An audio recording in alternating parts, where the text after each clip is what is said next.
I'm Thomas Neal here for this Sheehan STEM Sikorsky Challenge. We're going to be going over Module 4, the free body diagrams. We have 2 free body diagrams to go over, and we're going to explain our margin of safety. So our first free body diagram that we have to consider is when the plane is at rest on the ground with the aileron in a 0-degree neutral position. We have our aileron here, which has its chord line here, hinged here at its attachment point to the wing, and its center of gravity right here. This aileron is attached to a linkage which goes over to the inside of the wing, which there it's connected by a short arm, also of the linkage, to a servo right at this point here, which then turns to push on the linkage and move the aileron up or down. For the exact numbers, we will put them in our module report. When the craft is at rest, the only force acting on the aileron is the force of gravity. And for simplicity's sake, we can assume that this force acts at the center of gravity. So now what this force of gravity does is it creates a moment around this pivot point of the hinge point.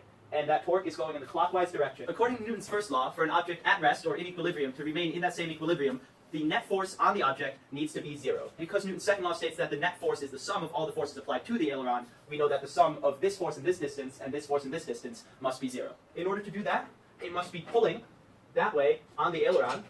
According to Newton's third law, for each action there is an equal and opposite reaction, which means that when we apply a force this way to this aileron, it will in turn go up against the force of gravity, in the same way that when our linkage applies a force that way to the aileron, our motor must in turn apply an equal and opposite force to move the linkage in that direction. However, our plane isn't always sitting there on the tarmac. We have a flight situation where the loads are distributed across the wing of the plane.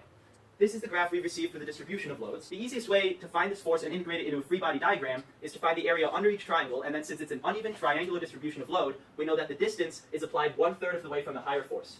To do that, we simply find the area of the first triangle. That gives us the force here, and then we know that this is the hinge line, and therefore 1/3 of the distance from that hinge line to the end of that triangle is the distance. So we have the force and the distance of the first load. We do the same thing again for the second load. Our last force actually is a negative force, located 1/3 of the way from the end of the aileron inwards, or this distance from the hinge line. Having calculated the area of these 3 triangles, we know both the force and the distance from the hinge that are provided by the loads of the plane. Once again, we know that we have force of gravity acting down on the aileron. However, this time we also have the force of our 3 loads. Now these forces do also all create moments about this hinge. Once again, all 3 of Newton's laws apply in this situation. We have the fact that for the aileron to remain in equilibrium, its net force must be 0, and therefore the opposing torques and the opposing forces must cancel.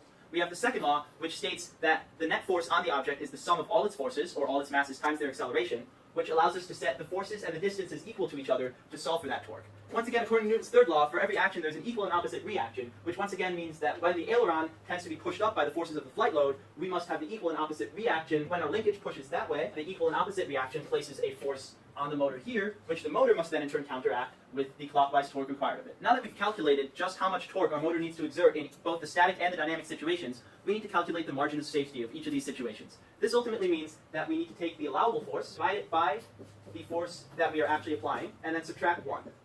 This formula will give us the exact percentage points that we have as a margin of safety.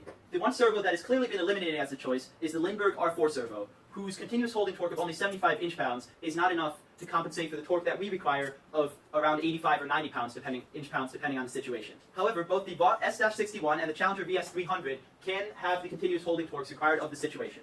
They also both have the mechanical travel range to fully equip our aileron to move all the way down and all the way up, as required by the aircraft requirements.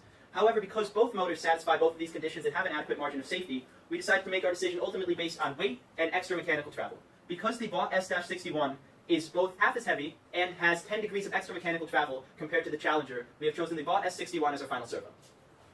The preliminary design review is a very important step in the engineering process, and we have started by creating diagrams of our system, calculating the respective forces and moments on the system, using these forces and moments to find what is required of our motor, establishing the motor as a point of failure, calculating the margin of safety at this point of failure, and establish a final design choice having chosen the Bod S-61 as our final servo.